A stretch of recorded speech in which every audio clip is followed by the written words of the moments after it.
understands the heat. She would come every year. Yeah.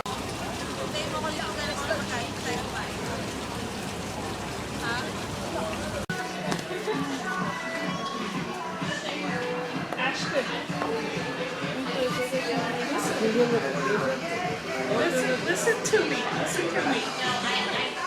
Do you have Kai's Fire Mech?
I don't know if it's still in port. Parked. The American ocean liner asked her, "Where do you live?" He'll not say New York, and she will not say Manhattan. They will give you the name of their neighborhood. They'll say, "Well, I live in Chelsea, or Tribeca, or Murray Hill, or East Harlem, or Washington Heights, or a dozen other places." That would be their neighborhood, sure, but in fact, in truth, it's their village. It's what they know, and usually not a great deal more. Now, you want an example? Give you one right away. Left side, here comes a little village, now neighborhood of Chelsea. Sexy, trendy, fashionable Chelsea. It's where the ladies and sex in the city go to the gallery openings and the cocktail parties. Chelsea. When we get back, you can wander down the waterfront and sashay on the city park made out of an old railroad trestle, the High Line. You can rub elbows with the Google sorts. The high-tech people are here. California might have a Silicon Valley, but we have Silicon Alley, centered around Chelsea, running down Broadway into the lower reaches of Manhattan, and mostly anchored around Chelsea. All close together, they form canyons. Canyons have become quite dark and deserted at nightfall, a perfect haunt for a creature of the night such as Batman. Here, on our left, comes Gotham City. It is also the financial capital of the world. Every business day, Monday through Friday, 1 out of 4 financial transactions recorded on the planet take place in these canyons of Gotham City. By now, you've picked out the biggest building down there, the tallest one with the cranes up on top. That is the newly rising, soon to be completed, World Trade Center #1, what some have called the Freedom Tower. As you can see, they're not done yet, but they're getting there. The top floor is in 104. They still have to put the TV antenna up on top, and when they're done with that, The top of that antenna will be 541 meters above the ground, making World Trade Center #1 the tallest building in the Western Hemisphere. And why? Why did they choose 541 meters? They didn't. But 541 meters converts to 1,776 feet. You get it? 1776. As in the Declaration of Independence, and remember that date. Because pretty soon you're going to hear it again. Big time. Now we've crossed over the Holland Tunnel. You didn't see it, it's underwater, but we have. So the right side of the boat, well, it's not Weehawken and it's not Hoboken, it's now Jersey City, New Jersey. A waterfront they're very proud of. They call it their Gold Coast. Well, they can call it whatever they like, but we remember this waterfront on the right when it was anything but. Not that long ago, it was lined with freighters and on the very day you got here, believing the worst to be over, that nothing more could stand in your way, Ellis Island could single you out of hundreds of others, pick you out of a crowd, turn you around, put you right back on the ship you just got off of and send you straight away back to the place you just came from. If you didn't have the right stuff, oh, there'd be nothing personal. The numbers are too big for that. But the decision of the island was final. Your average stay on Ellis Island, barely 6 hours. 6 hours you would not soon forget. Not likely. Once off the ferry gate, in the person of a uniformed immigration officer perched on a high stool behind a tall desk. What else did they share? I said 2 things. Well, they all arrive on Ellis Island having first been greeted by liberty enlightening the world.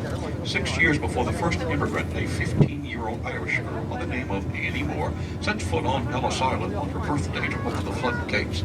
This statue climbs that pedestal, holds up that lamp to light the way for Annie Moore and the rest. Liberty enlightening the world, a proper name. You may call her what we do, simply the statue. That'll do. She's a gift for the people of France, to the people of America. Came to celebrate our centennial. Arrives a bit late, and when she does, she's in 214 boxes. Stenciled on the outside, the 2 most dreaded words in any language: assembly required. Arrives late, but has stayed ever since. The work of the French sculptor Frederick Auguste Bartholdi. A bit of a sentimental Frenchman he was. Being sentimental, Gus gave the statue the face of his mother, Charlotte. Being a Frenchman, he gave her the body of his mistress. Then he gave the statue a 35-foot waist and a 4.5-foot nose. She wears a crown with 7 spikes with 7 seas and 7 continents. At her feet, there are chains. She was shackled in slavery just before we got here, but watch closely, watch the right foot, you'll see it. She's picking up that right foot. She's not standing still. Oh no, she's walking forward. The shackles have been struck off, and she is now free. Free at last, in the words of Dr. King. In the crook of her arm, she cradles a tablet. It's a blank slate, really.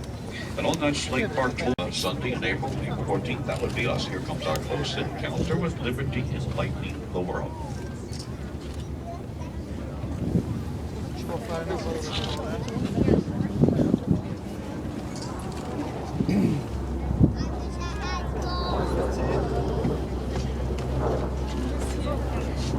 She's green now, she wasn't always. She's made out of copper, very thin copper from the west coast of Norway. Think. It is no more a river than that watch you just bought down there on Canal Street is a Rolex. Yeah, the one with the 2 L's in it. The East River is a tidal strait, a 14-mile-long arm of the sea. As such, we now take you on a sea cruise. I wouldn't hold out too much hope for the midnight buffet. It went the other way. Now, what's it good for, this? That's the Wall Street Pier. Now, you won't see Wall Street itself until we're just past the pier, and then looking left down the upriver edge of the pier. Watch for the one canyon that will have a church steeple at the top. The church is going to be Trinity Church, featured in the film National Treasure. National Treasures. Nicolas Gage. The movie came to an end at Trinity Church.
because they could afford to.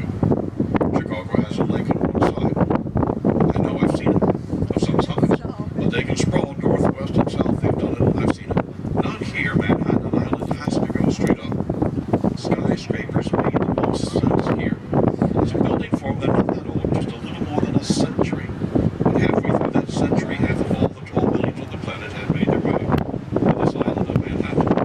The most famous of skyscrapers, well, that's a no-brainer. And the answer has not changed in 82 years.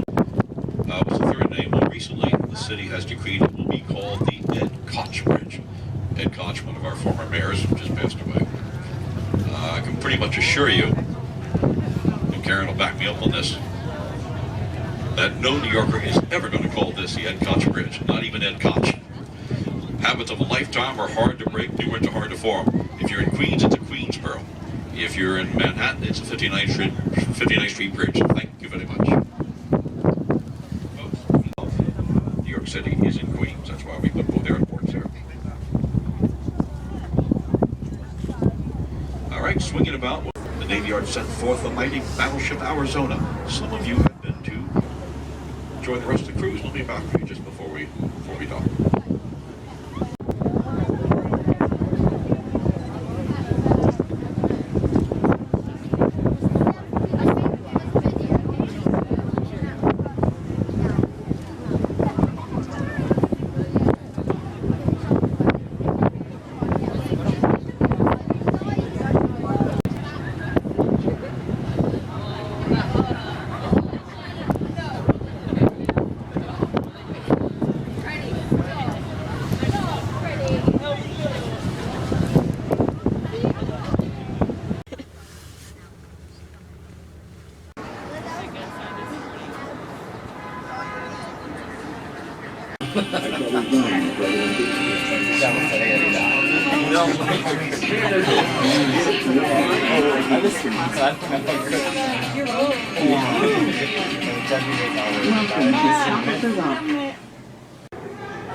Mom, just stand flat. Pas les photos de nous. Oui, on a fait.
やってるやってる。大丈夫なのかな。っていうか、今回何だったか3人か4人くらいかな。あんまり多くはないんだけれども、やってたのと、あの人、ドットノブさん。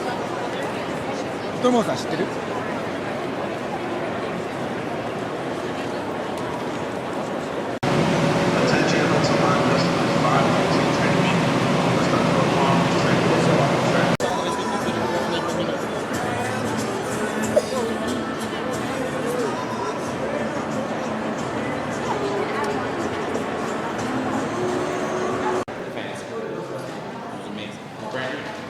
？We started in Germany.